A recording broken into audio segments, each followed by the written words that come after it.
तुम्हें ये नेमतें फिर बख्शे। देखो हम किस किस तरह अपनी आयतें बयान करते हैं, फिर भी ये लोग रूगर्दानी किए जाते हैं। कहो कि भला बताओ तो अगर तुम पर अल्लाह का अजाब बेखबरी में या खबर आने के बाद आए तो क्या जालिम लोगों के सिवा कोई और भी हलाक होगा?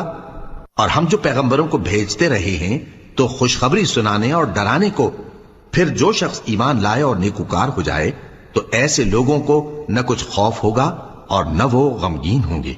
और जिन्होंने हमारी आयतों को झुटलाया उनकी नाफरमानियों के सबब उन्हें अजाब पहुंचेगा। कह दो कि मैं तुमसे ये नहीं कहता कि मेरे पास अल्लाह ताला के खजाने हैं, और न ये कि मैं गैब जानता हूं, और न तुमसे ये कहता हूं कि मैं फरिश्ता हूं। मैं तो सिर्फ उस हुक्म पर चलता हूं जो मुझे अल्लाह की तरफ से आता है। कह दो कि भला अंधा और आंख वाला बराबर होते हैं? तो फिर तुम गौर क्यों नहीं करते? और जो लोग खौफ रखते हैं कि अपने परवरदिगार के रूबरू हाजिर किए जाएंगे और जानते हैं